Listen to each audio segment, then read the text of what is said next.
성도 여러분, 구독자 여러분 반갑습니다. 오늘도 이 유튜브 상으로 함께하는 여러분 성령 강림절을 맞이해서 하나님께 영광을 돌립니다.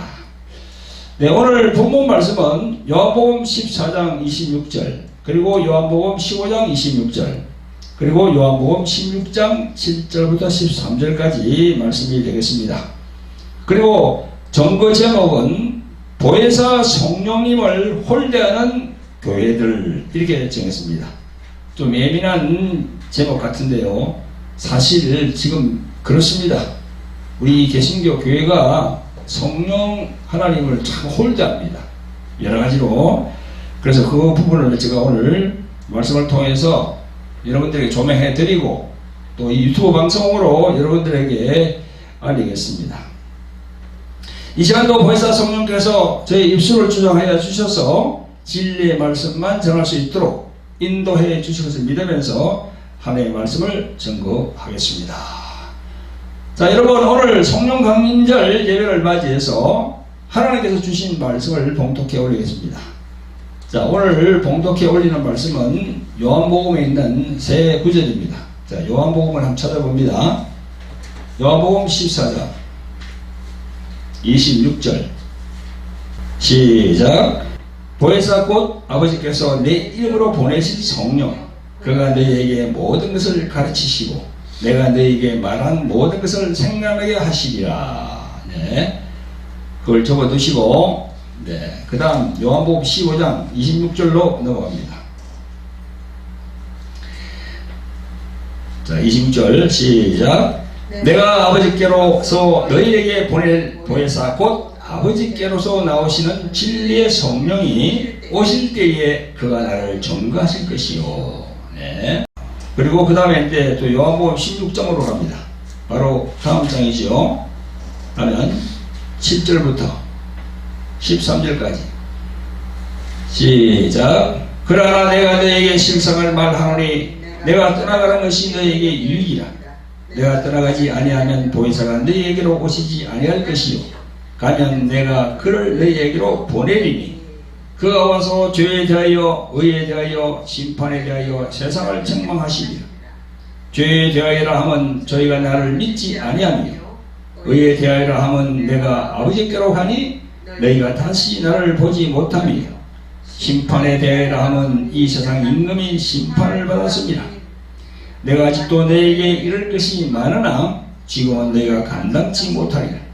그러나 진리의 성령이 오시면 그가 너희를 모든 진리 가운데로 인도하시리니 그가 자유로 말하지 않고 오직 듣는 것을 말하시며 장래의 일을 너희에게 알리시리라. 아멘. 성도 여러분, 구독자 여러분 반갑습니다. 자, 오늘 주일은 성령 강림절입니다. 신약 성경에 보면 성령에 관한 구절이 참 많이 나옵니다. 오늘 본문의 요한복음 14장, 15장, 16장이야말로 성령께서 이 세상에 오셔서 어떤 일을 하시는지를 예수님께서 상세하게 말씀을 해주시는 장이라고 할 수 있습니다. 마태, 마가, 누가복음 그런 곳에서는 성령에 관한 말씀도 있긴 있지만 요한복음 14장, 15장, 16장 세 장만큼 그렇게 상세하게 설명해 놓은 곳이 없어요. 그래서 요한복음 14장, 15장, 16장이 제일 중요합니다. 그리고 여러분들이 성령에 관해서 더 깊이 이렇게 알고자 하시는 분들은 요한복음 14장, 15장, 16장을 계속 읽어봐야 돼요. 여러분, 오늘 요한복음 14장, 15장, 16장은 예수님이 빌라도 법정으로 끌려가시기 전에 아마 목요일 겟세마네 동산에서 제자들에게 말씀하신 것으로 저는 알고 있습니다. 여러분, 오늘 저는 성령 강림절을 맞이하여서 두 부분으로 말씀을 드리고자 합니다. 첫 부분은 성경에서 말씀하시는 성령님에 대한 그 위상과 성령님은 어떤 일을 하시는가에 대해서 말씀드리고, 둘째로는 우리 개신교 교회 내에서 성령님에 대한 인식과 이 대우에 관하여 또 말씀을 드려보도록 하겠습니다. 그래서 오늘 말씀 전거 제목이 보혜사 성령님을 홀대하는 교회들, 이렇게 좀 예민한 부분이지만은 지금 현실적으로 그렇습니다. 그게 우리가 다 보여요. 그래서 이런 제목으로 여러분들에게 알리는 겁니다. 여러분, 오늘 이 제목과 같이 사실 저희들 개신교회 많은 목사들이 하나님의 영으로 이 세상, 즉 5대양 6대주를 다스리시는 왕으로 와 계시는 성령님을 경시하고 홀대하는 경향이 있거든요. 자, 그 이유에 대해서는요, 이 신학적인 부분이 결부되어 있습니다. 그 이유는 나중에 제가 상세히 설명을 드리도록 하겠습니다. 오늘 요한복음 16장 앞 5절부터 보면은 예수님은 제자들에게 자신이 이 세상을 떠나갈 것이라고 말씀하셨습니다. 예수님에게 모든 것을 걸고 예수님을 따르던 그 제자들은요, 정말 마음에 근심이 가득했다고 지금 이게 성경에 나와 있습니다. 예수님은 근심하는 자들에게 오늘 본문 7절에 보면 이렇게 말씀하십니다. 내가 너희에게 실상을 말하노니 내가 떠나가는 것이 너희에게 유익이라. 내가 떠나가지 아니하면 보혜사가 너희에게로 오시지 아니할 것이고 가면 내가 그를 너희에게로 보내리니, 이렇게 말씀하십니다. 이제 예수님께서 보이지 않으시는 영이신 또 다른 보혜사를 보내주신다는 겁니다. 여러분, 예수님이 왜 이런 말씀을 하셨을까요? 예수님이 떠나야 영으로 계시는 성령님이 이 땅에 오실 수가 있는 거예요. 예수님이 떠나신다는 것은 곧 십자가에 올라가셔서 죽음을 맞이한다는 그런 말씀이거든요. 예수님이 십자가에서 죽으셔야 우리의 원죄가 제거되고 그 제거됨을 입은 사람의 마음에 성령께서 임할 수 있는 거예요. 그때 당시에 예수님이 육체를 갖고 계셨으니까 이제는 영으로 오신다는 거예요. 영은 보이지 않으니까 비물질이고 비가시적입니다. 보이지 않습니다. 그래서 성령님이 이 땅에 오신다는 그 내용이 참 중요한 겁니다. 성령님은 성부, 성자, 성령 삼위일체 하나님 중에 한 인격으로서 하나님이 되십니다. 육체가 아닌 이 세상에 영으로 와 계신다는 거지요. 여러분, 그걸 여러분 잘 아셔야 돼요. 영으로 와 계신다. 영은 보이지 않잖아요. 그러나 하나님께서 영으로 이 땅에 지금 와 계신 거예요. 참 이게 중요합니다. 이걸 깨달아야 돼요. 영으로 와 계신다는 거. 그리고 또 성령님은 이 본문에 보니까 거룩한 분이십니다. 거룩한 분. 그래서 성령을 우리가 얘기할 때 앞에 성자는 뭡니까? 거룩한 성. 뒤에 영은 뭐죠? 신령한 영이에요. 영어로는 Holy Spirit 그렇게 부릅니다. Holy는 거룩한, Spirit은 영, 호, 바람, 그런 뜻이죠.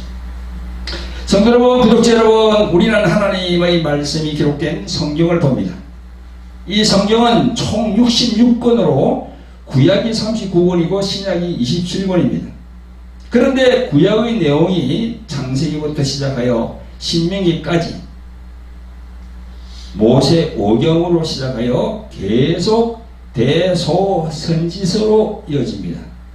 이 구약의 내용을 이 표피적으로 우리가 본다면은 이스라엘 역사서로 볼 수 있어요. 겉으로 보면 이스라엘 역사서 같은 그렇게 보이지만 그 속의 내용을 성령으로 조명하여 보면은요, 바로 그게 예수님에 대한 내용이 다 들어있어요. 우리들 신자들은 이 부분을 성령님의 감화, 감동으로 볼 수 있어야 합니다. 그것을 터치하지 못하면 교회는 주일날 성경책 들고 왔다 갖다 그렇게 하지만 여전히 세상에서의 연어 종교인 같은 수준에 몰고 만다는 겁니다.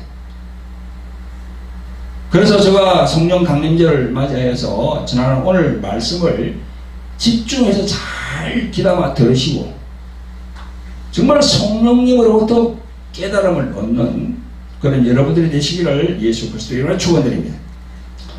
성도 여러분, 구독자 여러분, 우리가 읽고 보는 성경에서 구약 내용의 제일 중요한 부분이 여러 개가 있을 수 있습니다.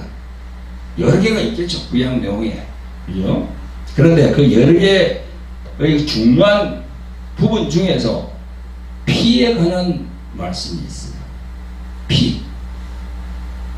그 피에 관한 말씀이 있는데, 여러분, 피는 우리 사람 인체 속에서 또는 짐승들 안에서 돌고 있는 붉은 빛의 액체가 바로 그게 피입니다. 그걸 피라고 그래요. 인간이나 동물이나 다 있어요. 근데 이 피는 우리 인간, 즉 사람 혹은 짐승을 생존할 수 있도록 그렇게 도와주는데 그걸 바로 생명이라고 합니다. 생명.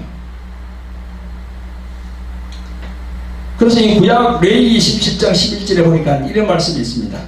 육체의 생명은 피에 있음이라 내가 이 피를 너희에게 주어 단에 뿌려 너희의 생명을 위하여 속하게 하였으니 생명이 피에 있으므로 피가 죄를 속하느니라 했습니다. 이 말씀 속에 있는 것과 같이 죄를 속하는 것은 필수적인 요건이 뭐라고요? 피가 있어야 된다. 그래서 이 죄 문제하고 피하고는 이 관련이 있구나. 그걸 우리가 알게 되는 거지요. 그래서 구약을 우리가 뭐라고 합니까? 그림자라고 합니다. 그림자. 아직 실체가 오지 않은 그림자. 그림자는 우리가 실체를 볼 수도 없고 잡을 수도 없어요. 구약은 그림자인데 그 죄를 제거하기 위하여 어떤 의례를 행하였습니까? 그게 구약 백성들이. 그게 바로 구약 시대에는 동물의 피를 사용했던 겁니다. 아직 실제 인물이 오지 않았기 때문에 동물의 피로 그걸 예표를 했다는 겁니다. 그게 성경 곳곳에 다 나와요. 히브리서를 읽어보면 그것도 잘 나와요. 이는 그 피 흘림을 통해서만이 죄를 용서함 받을 수 있다는 것을 깨우치게 하기 위해서 구약에는 동물의 피를 사용했던 겁니다. 근데 이제 때가 딱 이러니까 사람의 죄를 대속할 수 있는 어떤 그런 일이 벌어져야지. 그게 바로 예수 그리스도께서 이 땅에 오셔가지고 십자가 올라가서 피를 흘리는 겁니다. 여러분, 사람의 죄는 사람으로만 대신 갚을 수 있는 겁니다. 이제 동물의 피는 안 돼요. 구약은 예표로서 동물을 잡아서 그 피를 흘리게 하고 그 성전에 그 다 뿌리고 했지만 이제는 때가 참에 하나님 본인이 직접 이 땅에 오신 겁니다. 육신을 입고. 그런데 사람의 죄를 사하려고 하면 조건이 있습니다. 어떤 조건입니까? 그 조건은 죄가 없어야 한다는 겁니다. 피를 흘리는 그 사람이 죄가 없어야 돼요. 그래서 하나님이 사람이 되어 우리 가운데 오셨다고 성경은 기록하고 있습니다. 그 정관 구절이 요한복음 1장 14절입니다. 제가 읽어보겠습니다. 이 말씀은 바로 그리스도를 말하거든요. 예수님을. 말씀이 육신이 되어 우리 가운데 가심에 우리가 그 영광을 보니 아버지의 독생자의 영광이요 은혜와 진리가 충만하더라. 이렇게 적고 있습니다. 이 말씀을 근거로 신학교에서 가르치는 것이 뭡니까? 성육신. 하나님이 인간의 모습으로 이 세상에 태어나고 오셨다. 그게 바로 성육신입니다. 이룰 성, 그 다음에 살육, 몸신, 이래서 성육신, incarnation, 영어로는 그렇게 됩니다. 죄가 없으신 의인으로 오셔야 하기에 성모 마리아 태중의 성령으로 잉태가 되셨던 겁니다. 인간의 방법인 정자와 난자의 결합이 아닌 성령으로 잉태가 되신 겁니다. 이 부분을 사도 바울은 에베소서 3장에서 그리스도의 비밀이라고 전거했습니다. 킹 제임스 버전에는 그리스도의 신비라고, 신비, 풀리지 않는 신비. 어떻게 정자 없이 성모 마리아 태중에 사람이 잉태가 될 수 있을까? 그건 신비입니다. 하나님의 비밀이고. 그러므로 교회를 다니는 목회자라면 예수 그리스도에 대하여 정말 깊이 있게 알아야 하고, 그 예수 그리스도의 영으로 오신 보혜사 성령님과의 교제가 무엇보다 중요하다는 것을 깨달아야 됩니다. 성령님과 깊이 사귐을 가지시는 목회자와 또 신자들이 되시기를 예수 그리스도의 이름으로 축원드립니다. 성도 여러분, 유튜브를 통해서 말씀을 경청하시는 구독자 여러분, 하나님의 영으로 그리고 예수 그리스도의 영으로 오신 성령님, 그분은 어떤 일을 하고 계신지 알아보는 시간을 가져보겠습니다. 자, 성령님은 어떤 일을 하실까요? 첫째로 인간을 깨닫게 하십니다. 이게 여러분, 우리 인간이 스스로 깨닫는 게 참 불가능해요. 참 불가능합니다.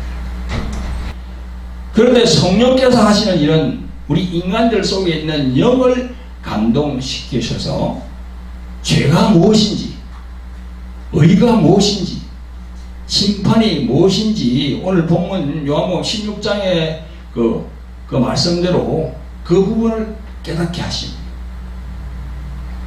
그런데 먼저 우리가 죄에 대해서 알아보겠습니다.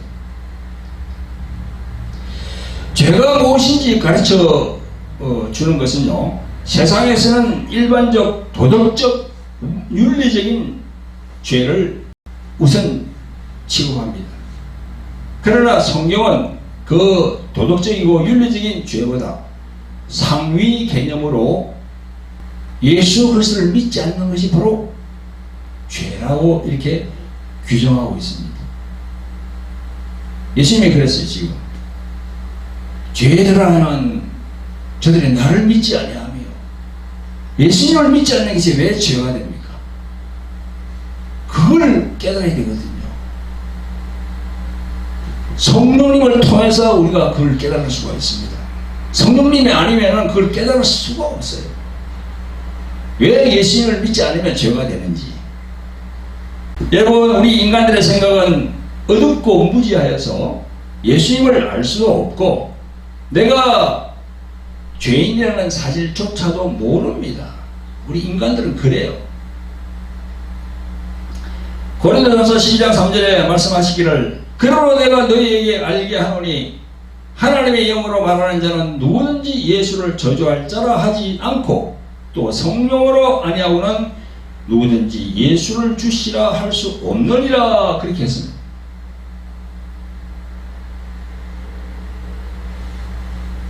성령으로 인해서 예수님을 저주하지 않는다는 거죠.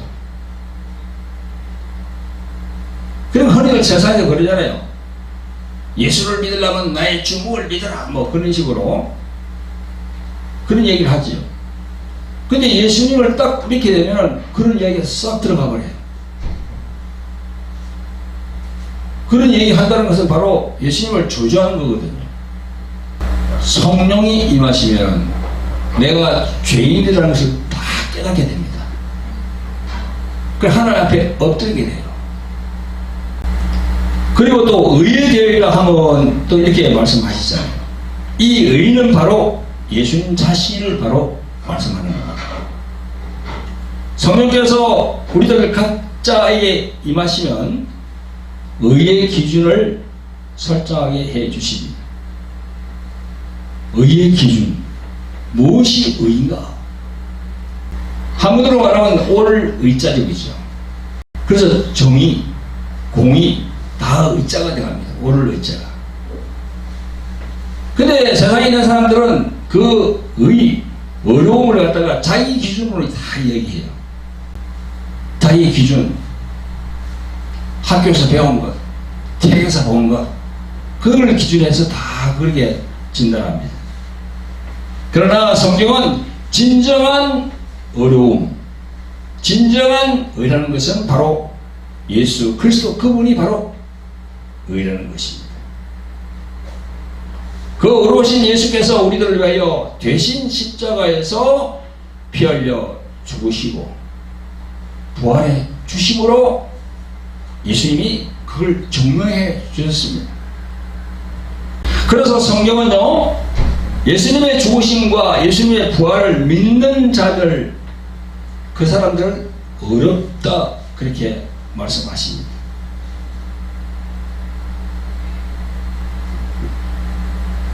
그렇게 어려움을, 우리가 어렵다함을 체험받으니까 천국에 들어갈 수가 있는 겁니다. 아무 공로 없이 그렇게 천국에 들어갈 수가 있는 겁니다. 그래서 진정한 의는 바로 예수 그리스도 그분이시다. 또 여기 보면 심판에 대하여라 하면 이래 했습니다. 그 심판이라는 건 뭡니까?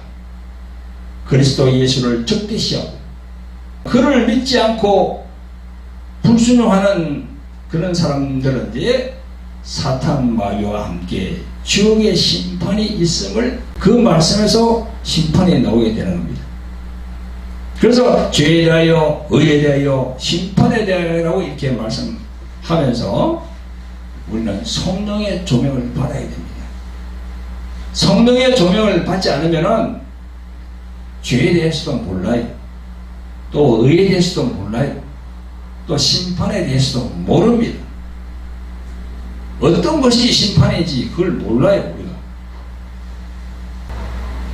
지금 말씀하시는 이 모든 부분을 성령께 의지해서 성령의 조명을 받아서 마음에 깨달음을 얻으시기를 예수 그리스도 이름으로 축원드립니다. 자, 그 다음에 이제 성령께서 하시는 일 중에서 둘째로는요, 성령님은 영이라는 겁니다. 이게 참 중요해요. 성령님은 영이다. 하나님은 영이시니 요한복음 4장 24절에 말씀합니다. 하나님은 영이시니, 영어로 말하면 God is Spirit. God is Spirit. 하나님은 영이시라는 거죠. 여러분, 영은 보입니까? 안 보입니까? 안 보여요. 근데 안 보인다고 우리가 없다고 할 수 없습니다. 여러분, 우리 눈에 바람이 보이지 않는다 해서 바람이 없다고 그렇게 할 수 있습니까? 나무잎이 흔들림으로 해서 아, 이 바람이 있구나 하는 걸 우리가 알게 되는 거예요. 그래서 이 성경, 하나님께서 주신 이 성령이 있으므로 이 보이지 않는 하나님이 성령으로 지금 이 땅에 와 계시구나 하는 걸 우리가 알게 되는 거예요. 성령 휘하에는 천문천사가, 수많은 천문천사가 있음도 우리가 알게 되는 거예요. 그래서 그 영이 우리 인간의 마음을 움직이는 겁니다. 예수님을 우리가 믿음으로, 예수님을 믿는 그 사람을 성령께서 영을 움직이는 거예요. 혼을 움직이는 거예요. 마음을 움직이는 거예요.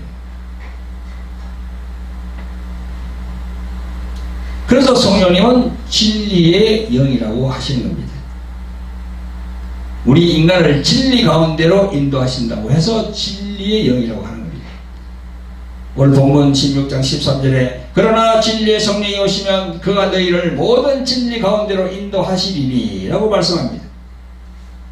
우리가 살고 있는 이 세상은 거짓과 속임수가 난무한 곳이지만 예수님을 진정으로 믿는 신자들은 거짓이 아닌 진리, 즉 참이 무엇인가를 알게 해 주십니다.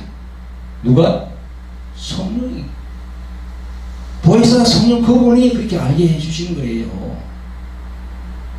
우리가 성령을 통해서 우리가 진리를 알게 되지만 내 스스로가 알게 되는 게 아니에요. 성령의 지원이 있는 겁니다. 할렐루야. 오늘 다른 본문 요한복음 14장 26절에도 나옵니다. 보혜사 곧 아버지께서 내 이름으로 보내신 성령 그가 너희에게 모든 것을 가르치시고 내가 너희에게 말한 모든 것을 생각나게 하시리라. 아멘. 성령님은 우리를 가르치고 인도하시는데 어떻게 가르치냐고요? 예수께서 사복음서에 말씀하신 그 말씀이 진리인 것을 생각나게 하신다는 거지. 그래서 사복음서에 예수님이 하신 말씀 엄청나게 중요합니다. 엄청나게. 어떻게 보면 뒤에 그 소신서에 나오는 예수님의 제자들의 기록한 말씀 그거보다 더 중요해요. 그래서 우리가 지금 저나 우리 사모님 그리고 우리 가족들 8명 다 지금 필사를 하고 있거든요. 그래서 한 주간 동안 썬걸 카톡방에 올려서 이렇게 서로 교류하고 있습니다. 거기 보면 신약을 딱 가보면요. 신약에 예수님이 말씀하신 건 다 빨간 걸로 되어 있어요. 지금 나온 성경을 보면 빨간색으로 되어 있습니다. 그래서 우리가 필사할 때도 예수님의 말씀을 이거 놓으면 빨간색으로 똑같이 그렇게 하고 다른 제자들의 그런 말은 또 검은색으로 하고 그렇게 합니다. 왜 그렇게 빨간색으로 우리가 하고 있습니까? 엄청 중요하기 때문에 예수님은 바로 하나님 자신이기 때문에 엄청 중요하거든요. 그래서 빨간색으로 기록하는 거예요. 그 말씀들을 성령께서 생각나게 하심으로 진리 가운데로 인도하는 거예요. 할렐루야.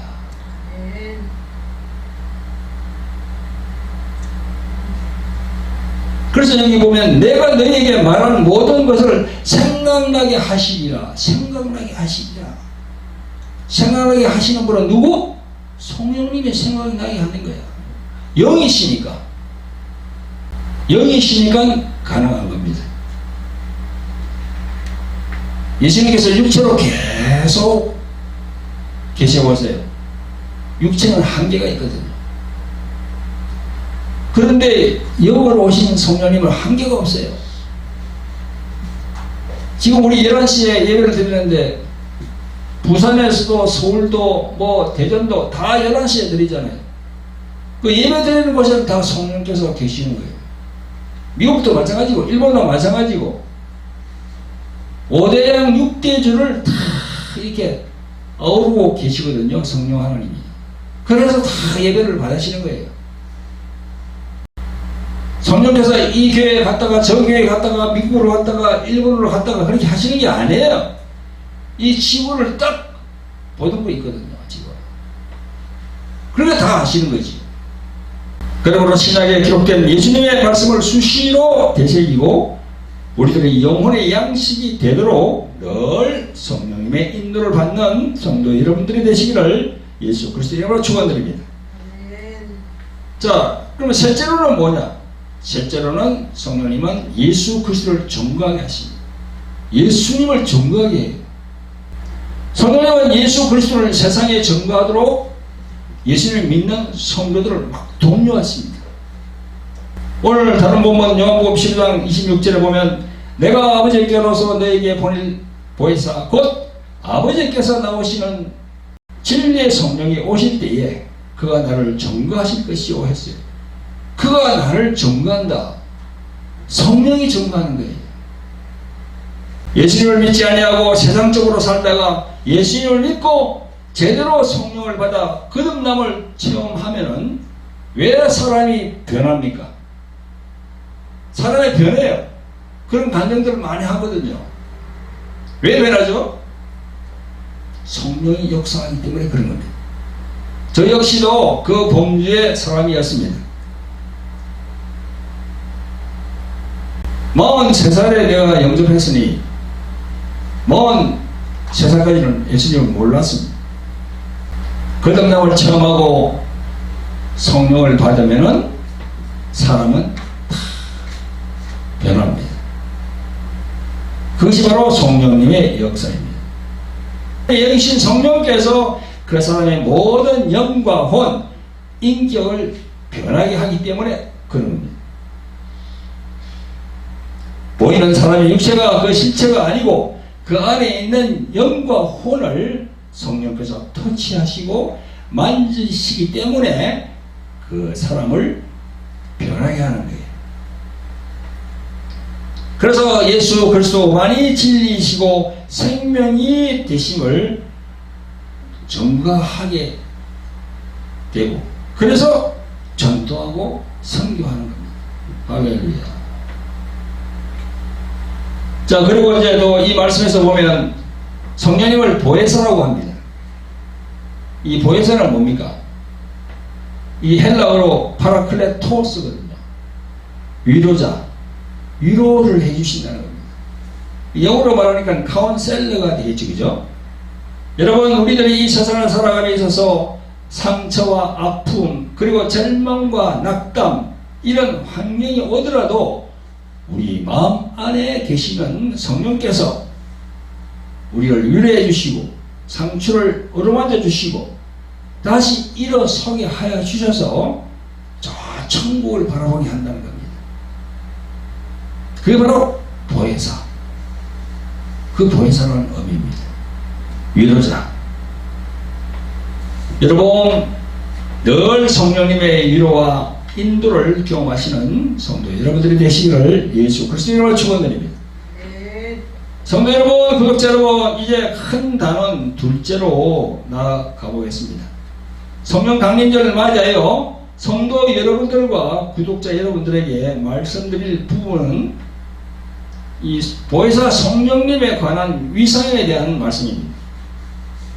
개신교 교회를 다니는 목회자들의 영상을 우리는 항상 보고 있습니다. 지금 여러분, 지금은요 옛날하고 달라가지고 내 손 안에 이 스마트폰이 있잖아요. 그게 다 나와요. 기독교 방송이나 뭐 CTS, CBS 보지 않더라도 그 안에 다 나옵니다. TV를 시청하지 않더라도 내 안에서 다 스마트폰에서 다 볼 수 있어요. 근데 여러분, 지금까지 제가 보혜사 성령에 관하여 말씀을 드린 바와 같이 보혜사 성령님은 삼일체 하나님 중에서 한 유격을 가진 분으로서 하나님 되십니다. 그럼에도 불구하고 한국 개신교의 각 교회마다 성령님에 대한 위상이 다르고 심한 경우는요 좀 홀대하는 경향이 많이 보입니다. 홀대해요. 성부 그리고 성자 그리고 성령 다 하나님의 위격인데 순서를 매겨요. 성부가 제일 높고 그 다음에는 육체로 오신 예수님을 두 번째, 그 다음에 성령을 제일 낮은 위치로 보는 경향이 있습니다. 저도 수시로 보고 그걸 저런 분들은 저렇게 얘기하네. 그걸 제가 느꼈어요. 아마 이 방송을 보시는 분도 그런 걸 많이 느꼈을 겁니다. 그게 말이 됩니까? 성부, 성자, 성령은 하나님이세요. 삼일체 교리를 제대로 배우면은 우리가 제대로 알 수 있거든요. 그런 게 어디서 나오냐? 이 율법적인 설교를 일원하는 교회에서 대표 기도하는 장로님들의 그 기도 그 첫 문구를 보면 이렇게 나와요. 전능하신 여호와 하나님, 이렇게 나옵니다. 여러분들 그거 많이 들었을 거예요. 지금 이 방송을 보시는 목회자 여러분, 지금은 어떤 시대인가요? 율법 시대가 끝나고 성령께서 주관하는 은혜 시대입니다. 우리가 보는 신약 성경에서 여호와라는 단어는 한 번도 나오지 않습니다. 왜 나오지 않을까요? 구약의 하나님은 여호와 하나님입니다. 율법에 관장하는 시대였기 때문에 여호와 하나님으로 불렀습니다. 하지만 지금은 은혜 시대이고 성령께서 주관하는 시대입니다. 그래서 지금은 여호와 그 이름 대신에 아버지 하나님이 맞습니다. 예수님께서 가르쳐주신 기도문에 잘 나와 있습니다. 마태복음 6장 9절에 그러므로 너희는 이렇게 기도하라. 하늘에 계신 우리 아버지여 이름이 거룩히 여기심을 받으시오며. 이 말씀 안에 여호와 하나님이 어디에 있나요? 성도 여러분, 우리가 종교개혁이 되어 개신교가 벌써 500년이 지났건만 아직도 여호와 그 이름을 부르는 교회는요, 성령께서 역사할까요? 성령의 역사가 없습니다. 구약의 두려운 하나님의 이름 여호와, 즉 야훼는 바로 신약에서 예수 그리스도로 연결이 되는 겁니다. 사도 바울, 사도 요한, 사도 베드로 다 읽어보면 다 그렇게 연결시키고 있어요. 왜 그렇게 연결시키고 있습니까? 육체를 가지고 오신 그 예수님 자체가 하나님 자신이기 때문에 그런 겁니다. 우리 모두가 보혜사 성령님의 인도와 깨우침이 필요한 이 시대가 아닌가 생각이 듭니다. 우리 모두가 사도 바울이 전하고 있는 에베소서 2장 3장의 하나님의 경륜을 다시 한번 생각해 봐야 됩니다. 제가 유튜브로 지금 하나님의 경륜 5부작을 만들어서 올리고 있잖아요. 지금 여러분들 그걸 보세요. 돌하리 TV나 혹은 주 에베네셀 교회 TV로 들어오시면 그 재생 목록으로 가면요, 하나님의 경륜 5부작이 있어요. 그걸 처음부터 쫙 보세요. 여러분들이 그런 부분을 깨달을 수가 있습니다. 늘 성령님의 인도를 받는 여러분들이 되시기를 예수 그리스도로 축원드립니다.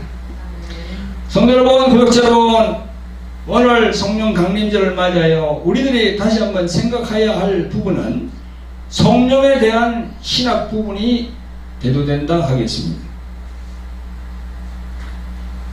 여러분, 이 신학을 잘못 적용하면 성령 해방제가 될 수 있습니다.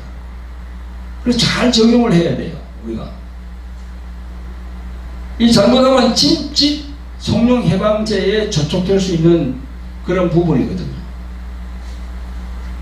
그럼 먼저 제가 말씀을 드리는데, 성령을 홀대해서는 절대 안 됩니다. 성령을 자꾸 가두려고 그러면 안 돼요. 하나님의 영이신, 하나님이신 그분을 자꾸 가두려고 그러면 안 됩니다. 그게 이제 어디서 나오냐? 바로 개신교 신학 중에 세대주의 신학이라고 있습니다. 이 세대주의 신학은요, 세대별로 끊어서 구원해서 그 신학을 정리하는 그런 신학입니다.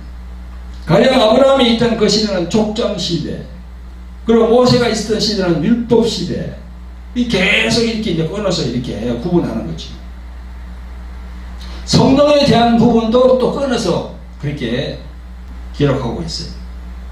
즉 성령의 임하심은 초대교회 때에는 오셔서 역사하셨으나 지금은 성령의 역사는 없고 오로지 하나님의 말씀, 이 성경책 하나만 있으면 된다고 하는 게 바로 세대주의 신학입니다. 목사들 중에 상당한 수가 그 세대주의 신학을 거쳤기 때문에 지금도 성령의 역사를 폄훼하는 그런 경우가 많습니다. 그걸 여러분도 많이 봤을 거예요. 그런 분들이 바로 세대주의 신학으로 딱 전개가 되어 있거든요. 여러분들이 생각하시기에 주의 종들이, 목사들이 그럴 리가 있나 하시겠지만 상당히 그런 분들이 많습니다. 그들의 말씀의 인용 근거는 어디 있습니까? 바로 고린도전서 13장 10절에 나오는 말씀, 온전한 것이 올 때에는 부분적으로 하던 것이 편이라. 이 말씀에서 온전한 것이 올 때, 이때가 바로 예수님의 초림이라고 하는 겁니다. 그래서 온전한 분, 예수님이 오셨기에 성령의 은사 9가지는 폐하여졌다, 그렇게 주장하죠. 그러나 저는 그 온전한 것은 예수님의 재림으로 생각합니다.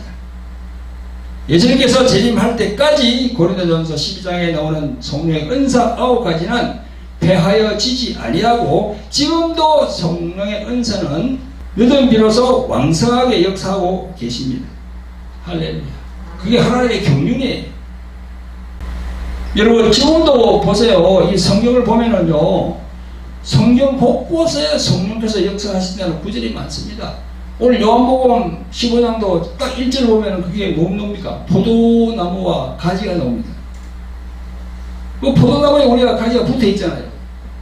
붙어 있게 하는 게 누가 그렇게 하신다고요? 성령께서 그렇게 하시는 거예요. 내가 임의로 붙어 있는 게 아니에요. 성령께서 우리 영혼을 주장하시니까 내가 그게 예수님에게 붙어 있는 겁니다. 성령이 아니면 안 돼요, 그게. 이런 거 하나만 보더라도 우리 알 수 있거든요. 세대주의 신학을 한 그 목사들은요, 성령의 은사 9가지를 다 부정합니다. 방언도 필요 없고, 방언 통변도 필요 없고, 능력 행함, 축사, 영분별, 병고침, 은사, 이거 다 필요 없다. 성경 말씀 하나만 있으면 된다. 그렇게 주장합니다. 물론 은사를 행하고 하는 자들이 말씀을 모르고 말씀에 위배되는 그런 일을 하는 분들이 좀 있어요. 그죠? 그것도 문제입니다. 그러나 그런 문제가 있다 해서 성령 은사 자체를 다 무시해버리면 어떡합니까? 그러면 안 되죠. 여러분 신약성경 히브리서 6장과 10장에 보면 아주 두려운 말씀들이 있습니다. 제가 한번 읽어보겠습니다. 히브리서 6장 4절 6절. 한번 비침을 얻고 하늘의 은사를 맛보고 성령에 참여한 바 되고 하나님의 선한 말씀과 내세의 능력을 맛보고 타락한 자들은 다시 새롭게 하여 회개케 할 수 없나니 이는 자기가 하나님의 아들을 다시 십자가에 못 박아 현저히 욕을 보입니다. 참 무서운 말씀이거든요. 이게 성령에 참여한 바 되고 하잖아요. 또 히브리서 10장 26절부터 29절까지 우리가 진리를 아는 지식을 받은 후 진짓 죄를 범한 적 속죄하는 제사가 없고 오직 무서운 마음으로 심판을 기다리는 것과 대적하는 자를 소멸할 불만 있으리라. 모세의 법을 대한 자도 두세 정인을 인하여 불쌍히 여김을 받지 못하고 죽었거든. 하물며 하나님의 아들을 밟고 자기를 거룩하게 한 언약의 피를 부정한 것으로 여기고 은혜의 성령을 욕되게 하는 자의 당연히 받을 형벌이 얼마나 더 중하겠느냐 너희는 생각하라 했습니다. 요 은혜의 성령을 욕되게 하는 자, 이게 중요하죠 진짜. 그래서 우리가 잘 아는 대로 마태복음 12장 31절 32절에 성령 해방죄가 나옵니다. 이 성령 해방죄와 이 히브리서 6장 10장 말씀을 잘 결부시켜 보세요. 성령에 대해서 함부로 얘기를 하면 절대 안 됩니다. 절대 안 됩니다. 정말 입을 조심해야 돼요. 성령 해방죄는 검세와 내세 다 사함이 없다고 그랬습니다. 조금 전에 봉독한 히브리서 6장, 히브리서 10장의 그 두려운 말씀들을 꼭 기억하시고 성령님에 대해서 왜곡된 말씀으로 폄훼하거나 홀대해서는 안 됨을 예수 그리스도 이름으로 간곡히 부탁을 드립니다. 네, 강고 몇 가지 말씀드리고 기도함으로써 마무리하겠습니다. 여러분, 첫째는 저희 책 광고입니다. 제가 12년 전에 이 책을 만들었거든요.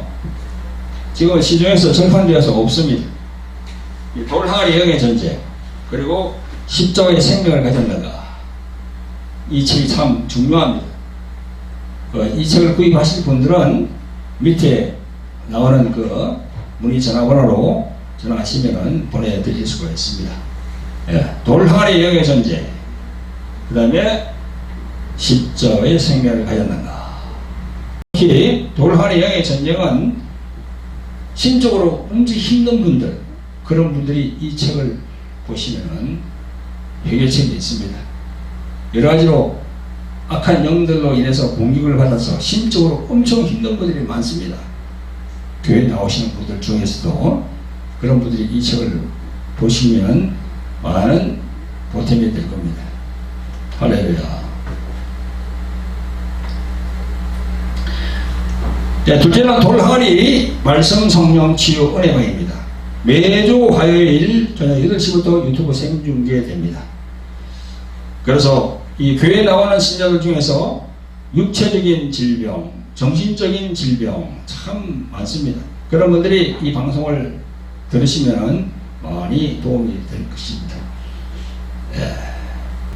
언제라고요? 매주 화요일 저녁 8시부터 유튜브 생중계됩니다. 꼭 기억하시기 바랍니다. 셋째는 돌항아리 말씀 성령 찬양 기도 집회가 있습니다. 매주 목요일 오후 2시부터 4시까지 2시간 동안 이어집니다. 자, 생방송으로 진행되기 때문에 여러분들 유튜브에 돌항아리 TV 또 주 에베레스트 교회 TV 이렇게 치시면은 생방송으로 방송되는 그곳에 함께 하실 수 있습니다. 찬양 중에 찬양이 참 중요하거든요. 찬양 중에 하나님이 거하십니다. 꼭 기억하시기 바랍니다. 그리고 선교 후원 안내입니다. 저희들이 동남아 선교를 지금 다니고 있습니다. 작년에는 캄보디아 선교를 갔다 왔습니다. 캄보디아가 보니까요, 인구가 1700만인데 예수님을 믿는 사람들이 얼마인지 아세요? 0.5%가 안 돼요. 0.25%입니다. 전부 가보니까 불교, 힌두교, 뭐 이슬람교 그렇습니다. 우리들이 9명이 갔는데 작년에 그 영혼들을 보고 다 울었습니다. 저 영혼들이 예수님을 믿어야 될 텐데 모르고 있으니 얼마나 안에 성령께서 힘들어했겠어요. 그래서 우리가 다 울었어요. 그리고 우리가 예수님을 전하고 왔습니다. 그런데 이게 전하려고 그러면은 물질이 필요합니다. 비행기도 타고 해야 되고 가서 또 숙박도 해야 되고 또 거기 있는 분들 선물을 나눠주면서 또 예수님을 또 믿게 해야 되니까 그래서 물질이 필요하거든요. 그래서 요 밑으로 나가는 자막으로 나가는 걸 보시고 선교 후원해 주시면 여러분들 저희들이 열심히 선교하도록 하겠습니다. 그리고 또 선교를 하고 싶지만은 물질이 없어서 가시지 못하는 분들도 있어요. 그런 분들을 위해서 바빠서 선교하지 못하더라도 물질로 보내주시면 그분들 이렇게 도와주셔서 함께 할 수 있습니다. 네. 꼭 좀 부탁을 드립니다. 그리고 돌항아리 TV, 주 에베레스트 교회 TV 구독과 좋아요, 알람 설정 부탁드립니다. 기도함으로 오늘 모든 예배를 마치도록 하겠습니다. 자비롭고 긍휼이 풍성하신 아버지 하나님, 귀와 복된 주일을 허락하여 주셔서 주의 성령에서 예배드리게 하심을 감사를 드립니다. 오늘 말씀은 성령 강림절을 맞이하여 보혜사 성령님을 홀대하는 교회들, 이런 제목으로 말씀을 전거하였습니다. 수많은 목회자들이 성령에서 말씀하시는 성령님에 대한 오해와 성령의 은사에 대한 편견으로 자신들도 모르는 사이에 성령님을 홀대하고 폄훼하는 일이 벌어지고 있습니다. 오늘 성령 강림절을 맞이하여 성경적으로 하나님의 영이시고 예수 그리스도의 영이신 보혜사 성령님에 대한 부분을 전거하였사오니 이 말씀을 성령께서 역사하여 주셔서 성령님에 대한 올바른 신앙을 가질 수 있도록 해주시고 죄를 자초하여서 진짓 죄를 범하지 않도록 인도하여 주실 것을 간절히 원하고 바랍니다. 이 모든 말씀 우리를 죄에서 구원하신 예수 그리스도 이름으로 감사하며 기도합니다. 아멘.